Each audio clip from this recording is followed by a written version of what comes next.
नमस्कार, मैं हूं पवन त्यागी। 2024 के लोकसभा चुनाव में 350 प्लस यानी 350 प्लस का जो भारतीय जनता पार्टी का नारा है, उसको देखते हुए भारतीय जनता पार्टी ने अपनी राष्ट्रीय कार्यकारिणी में परिवर्तन किया है और इस परिवर्तन में कई ऐसे चेहरों को शामिल किया गया है जिनकी आशंका या उम्मीद कोई लगा नहीं सकता।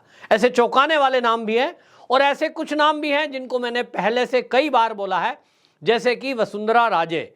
इनके बारे में मैं आपको पहले भी बता चुका हूं। लोग यकीन नहीं करते हैं, लोग कहते हैं साहब सीएम फेस कहां से आएगा, लेकिन इसका इशारा पहले ही मैं बता चुका हूं कि राजस्थान में वसुंधरा राजे और बाकी लोगों का जो विवाद है, उस गुटबाजी को खत्म करने के लिए वसुंधरा राजे को राष्ट्रीय जो कार्यकारिणी है इसमें शामिल किया गया है और वहां मुख्यमंत्री को लेकर के एक केंद्रीय मंत्री को वहां बनाया जा सकता है सीएम, ये हमने पहले बताया था। तो यही चीजें अब इस लिस्ट में दिखाई दे रही हैं। पूरे देश का प्रतिनिधित्व हो, ये कोशिश की गई है। हिमाचल से एक भी नाम नहीं है और वो क्यों नहीं है, उसका कारण है क्योंकि अभी जो हाल फिलहाल में चुनाव है उसको देखते हुए जो इसमें नॉर्थ को कवर करने के बजाय अब आप देखें कि साउथ को ज़्यादा तवज्जो दी जा रही है और उत्तर प्रदेश को अच्छी खासी जगह इसमें दी गई है। एक बड़ा प्रदेश भी है, अच्छी 80 सीटें वहाँ से आती हैं। तो ये एक नई प्रकार की एक कोशिश की गई है भाजपा के द्वारा।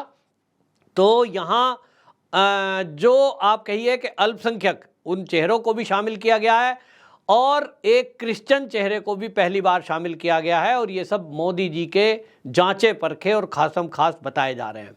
तो इसमें एक तरह से कोशिश की गई है कि गुटबाजी कहीं ना हो और सब मिलकर के 2024 का चुनाव लड़ें। वहीं छत्तीसगढ़ में कुछ नाम शामिल किए गए हैं छत्तीसगढ़ से, क्योंकि अभी आप देख रहे हैं 4 राज्यों का भी हाल फिलहाल में ही चुनाव आने वाला है। तो उसमें तेलंगाना है, छत्तीसगढ़, मध्य प्रदेश और राजस्थान। तो इसलिए मेन टारगेट 2024 है, लेकिन 4 राज्यों के चुनाव को कैसे जीता जाए इस पर ध्यान दिया गया है। इसमें जो है 8 नाम राष्ट्रीय कार्यकारिणी में नए चेहरे शामिल किए गए हैं। उत्तर प्रदेश से रेखा वर्मा, लक्ष्मीकांत वाजपेयी, अरुण सिंह। आपने देखा कि ये जो है जैसे ही एक्टिव हुए थे और तुरंत जो है इनको पूरे यूपी में काम दिया गया, जिम्मेदारी चुनाव की भी दी गई थी।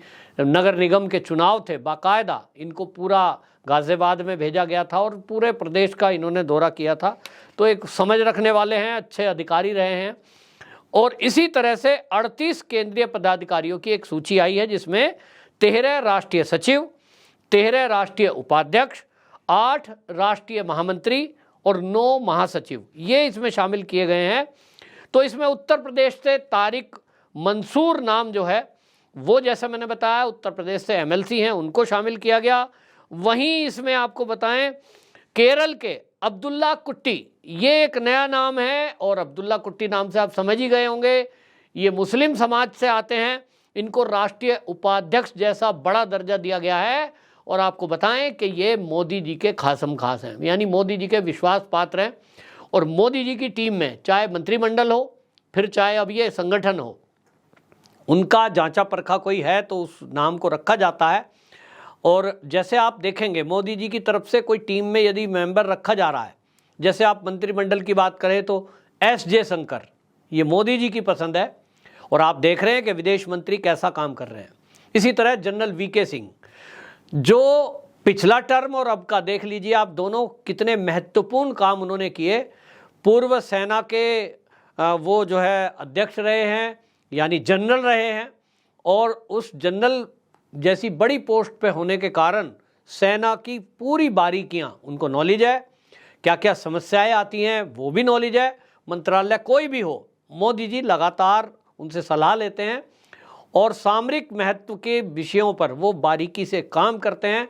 विदेशों में फंसे हुए जिस तरह से नागरिकों को निकाल करके वीके सिंह लाए, उस सबने देखा।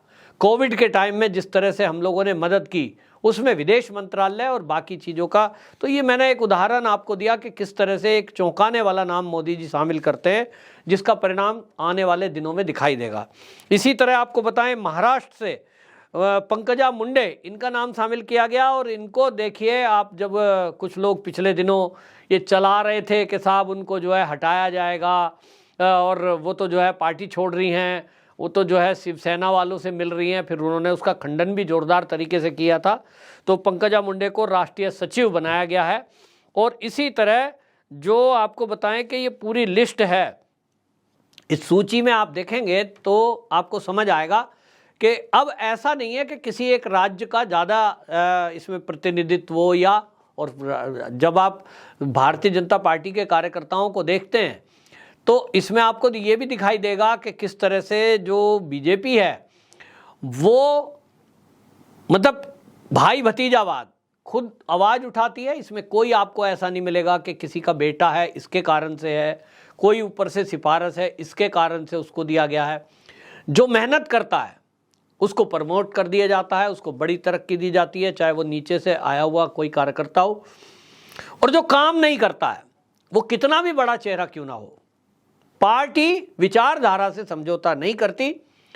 जातिगत समीकरण हर पार्टी को देखना होता है। हमारे देश में ये एक चलन है कि मोदी जी तो चाहते हैं कि विकास के मुद्दे पर चुनाव हो, लेकिन दुर्भाग्य से अभी हमारे देश का चुनाव जाति पे ही होता है। हालांकि जब 2024 का लोकसभा चुनाव होगा तब तो मोदी जी के चेहरे पर होता है, लेकिन जब आप विधानसभा के चुनाव को देखते हैं, कोई विधायक खड़ा होता है, तब वहाँ जातिगत समीकरण देखा जाता है। और उसको फिर तुष्ट करने के लिए, उसको बैलेंस करने के लिए पार्टी पदाधिकारियों की जब सूची बनती है तो उस तरीके से भी विचार किया जाता है। तो इसलिए ये जब विचार होता है तब उसमें इस तरह की विचारधारा के लोगों को जोड़ा जाता है जो कम्युनिटी से आते हों और कम्युनिटी पे इफेक्ट डालते हों। तो ये भारतीय जनता पार्टी का एक, आप ये भी देखेंगे कि जब कोई कार्यकर्ता का जो पहले जिम्मेदारी रही है और फिर बाद में अब इस लिस्ट में वो नाम नहीं है, तो आपको कहीं कोई ऐसा बयानबाजी नहीं मिलेगी कि साहब मैं बड़ा मेहनत करता था, मैं तो बहुत मेहनत की और अब मैं पार्टी से निकाल दिया गया हूँ या मेरे पोस्ट हटा दी गई है तो मैं जा रहा हूँ। भारतीय जनता पार्टी की एक खूबसूरती ये है कि अगर कोई एमएलसी एमएलए है या सांसद है, अगर वो चुनाव में हार गया और कार्यकर्ता बढ़िया है तो पार्टी उस बात का ध्यान रखती है। पहले उसकी एक्टिविटी देखी जाती है, क्या वो क्या करेगा। टिकट नहीं दिया बहुतों को, बहुत लोग नाराज हो जाते हैं, और टिकट नहीं मिला तो वो नाराज होकर बयानबाजी करने लगते हैं। लेकिन जो धैर्य रखता है पार्टी उसका ख्याल रखती है, हाँ भाई इसको टिकट नहीं मिला है लेकिन इसको कोई संगठन में जिम्मेदारी दी जाए। ऐसे बहुत सारे लोग हैं जिनको जो राष्ट्रीय कार्यकारिणी है ये तो, लेकिन जो राज्य की जिम्मेदारी है तो उस राज्य की जो कार्यकारिणी होती है उस राज्य की कार्यकारिणी में उनको शामिल कर लिया जाता है। यानी जो मेहनत करेगा उस पर नजर रहती है, उसके भावनाओं का ख्याल रखा जाता है और उसका सम्मान बरकरार रखा जाता है। भारतीय जनता पार्टी का एक और खूबसूरती यह है कि किसी को भी कभी भी अगर ये कहा गया कि आपको मंत्रालय छोड़ना है तो 1 सेकंड नहीं लगाएगा, चलिए, क्योंकि उसको पता है कि जो संगठन में ऊपर के लोग बैठे हुए हैं वो इस बात का ख्याल करते हैं कि किसको क्या जिम्मेदारी देनी है, क्या उसका ख्याल रखना है, मंत्रालय कौन सा ठीक रहेगा। पद होना या मंत्री पद होना सरकार में, वो भी आप देखेंगे कि कार्यकर्ताओं के लिए बड़ी बात नहीं है। आपको याद होगा कि जब कानून मंत्री थे रविशंकर प्रसाद, उनको हटाया गया, बहुत चर्चा चल रही थी। इनकी जगह कोई और होता तो बयान आते, साहब मैंने बहुत मेहनत की, मैं तो इतना पुराना हूं, मैं तो उतना पुराना हूं और पार्टी छोड़ रहा हूं। आपने एक बयान नहीं सुना होगा। इसी तरह आप देखिए किरण रिजिजू जी, उनको हटाया, मेघवाल जी को ले आए, कोई बयान नहीं है। दूसरा मंत्रालय दे दिया, ठीक है, नहीं भी दोगे तो भी ठीक है। उनको अगर ये कहा जाएगा आपको नॉर्थ ईस्ट में काम करना है, ओके, ये भारतीय जनता पार्टी में ही संभव है, बाकी किसी पार्टी में आप नहीं देखेंगे। हाँ, जो अधकचरे हैं, जिनको संगठन पे भरोसा नहीं है, अपने टॉप लीडरशिप पे भरोसा नहीं है, मोदी जी पे भरोसा नहीं है, योगी जी पे भरोसा नहीं है, वो उछल कूद मचाते हैं। तो उछल कूद मचाएंगे तो अपना ही नुकसान करेंगे। आपको याद होगा एक समय में कल्याण सिंह थे, इतना मजबूत चेहरा और उत्तर प्रदेश के सीएम रहे, किसी बात से नाराजगी हुई, लेकिन वो जैसे ही अलग थलग हुए कोई नहीं पूछता। शत्रुघ्न सिन्हा है, अलग हो गया, कोई नहीं पूछता है। आप बयानबाजी करिए, जाइए, चापलूसी चाटुकारिता, बाकी जगह तो क्या है। आप देखते हैं कि 92 साल के मोतीलाल वोरा, वो राहुल गांधी के पैर छू रहे हैं या सोनिया गांधी के पैर छू रहे हैं, वहाँ तो यही है। लेकिन भारतीय जनता पार्टी में आप किसी के पैर ना छुएं और आप काम करें, क्षेत्र में जाएं, संगठन के लिए काम करें, मंत्रिमंडल में हैं तो ईमानदारी से काम करें, आपकी तवज्जो रहेगी, सबकी नज़र रहती है। ये भारतीय जनता पार्टी की खूबसूरती है। और इसलिए जो ये सूची है इस पर देखिए, ऐसा भी नहीं होता है कि किसी को बड़ा पद मिल गया है तो वो ढोल नगाड़े बजा रहा है और पार्टी कर रहा है, अब तो बहुत मजा आ, ऐसा कुछ नहीं है। जिम्मेदारी कहा जाता है इसको। और इसलिए आपको बताएं तो जो ये जिम्मेदारी दी गई है उत्तर प्रदेश से, जो नए नाम रेखा वर्मा, लक्ष्मीकांत वाजपेयी और अरुण सिंह का आया है, ये लक्ष्मीकांत वाजपेयी पुराने हैं काफ़ी, वो तो हमेशा से आप कहीं ना कहीं सूची में रहते हैं, लेकिन बाकी नाम आपने देखे कि वो जो है इस तरह से रखा गया है उनको। अरुण सिंह, मैंने कहा जैसे अभी अरुण सिंह हैं तो अभी वो इस कार्यकारिणी में, राष्ट्रीय कार्यकारिणी में नए हैं, लेकिन जिम्मेदारी संगठन ने दी है उनके काम को देख के। तो आप देखते जाइए 2024 के चुनाव में मैं ये भी देख रहा हूँ कि कई टीवी चैनलों ने सर्वे दिखाना शुरू कर दिया है और वो सर्वे में किस तरह की चापलूसी कर रहे हैं कांग्रेस की, ये स्पष्ट दिखाई दे रहा है। बात करूं तो अगर इंडिया टीवी की उन्होंने सर्वे दिखाया, उस सर्वे में वो कांग्रेस को बढ़ा चढ़ा के सीटें दिखा रहे हैं, एक बैलेंस बनाने की कोशिश कर रहे हैं। सरकार बीजेपी की ही बनाएंगे क्योंकि सारे सर्वे और जमीनी स्तर यही है कि मोदी जी ही तीसरी बार प्रधानमंत्री बनने जा रहे हैं। तो वो ये तो नहीं दिखा सकते कि भाजपा की 150 सीटें रह गई, मजबूरी है, लेकिन वो कांग्रेस को बढ़ा चढ़ा के दिखा रहे हैं और वो चापलूसी दिखाई देती है। ऐसे ऐसे राज्यों में बता रहे हैं, टीएमसी को सबसे बड़ा अकेला दल बता रहे हैं वो। तो अनावश्यक रूप से आप आज की डेट में 1 साल बाद के माहौल का सर्वे कैसे कर सकते हैं? हम भी सर्वे कर रहे हैं और हम जमीनी स्तर पे लोगों से मिल रहे हैं। तो लोगों से मिलते हैं तो आज आम जनता से आप पूछिए, मैं कश्मीर गया हूं तो मैं केरल भी गया हूं, उत्तर प्रदेश का रहने वाला हूं और लोगों से बात करता हूं, बहुत सारे मित्र राज्यों में हैं, एक सुर में सब बोलते हैं कि मोदी। तो फिर इसका मतलब यह है मोदी मतलब भाजपा।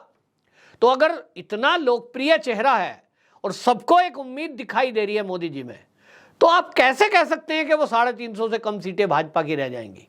कैंडिडेट देखा ही नहीं जाएगा, कौन सांसद के लिए खड़ा है वो नहीं देखा जाएगा।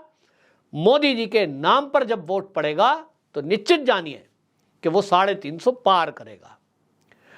और जो कांग्रेस है, अभी उसके कारनामे सामने आमने अभी आए कहां हैं? अभी तो कुछ घोटाले खुले हैं, लेकिन अब आप देखेंगे देश विरोधी जितने गतिविधि इन लोगों ने की हैं, नेहरू के कारनामे, इंदिरा के कारनामे, हिंदू विरोधी कारनामे, और अब जब खुलेंगे और उस पर आप देखेंगे कि कांग्रेस के कुछ नेता जेल जाते दिखाई देंगे, तो लोगों को जब पता लगेगा तो कोई मूर्ख ही होगा जो कांग्रेस की तरफ, अगर सनातनी है, हिंदू है, कट्टर शब्द भी नहीं है, अगर समझ में हिंदू है उसके आ रहा है, कांग्रेस को वोट नहीं देगा। कांग्रेसियों से तो सवाल पूछेगा कि हिंदू आतंकवाद शब्द आपने कैसे गढ़ा, मंदिरों पर आपने प्रतिबंध कैसे लगाए, मंदिर क्यों नहीं बनने दिया, आप दूसरे पक्षों की तुष्टीकरण करते रहे, आपने मंदिर के पुजारी पंडितों के लिए कोई कानून बनाया ही नहीं। तो ये सवाल पूछे जाएंगे। कांग्रेस का तो आंकड़ा आप देख लिए, 50 से ऊपर जाना नहीं है। तो कुल मिलाकर के जो सूची बनी है, नए आप सूची से देखते जाइए, 2024 का लक्ष्य जो रखा है 350 प्लस, निश्चित रूप से उसको भाजपा अचीव करेगी, ये मुझे उम्मीद है। आपकी क्या राय है? कमेंट बॉक्स में जरूर बताएं। वंदे मातरम।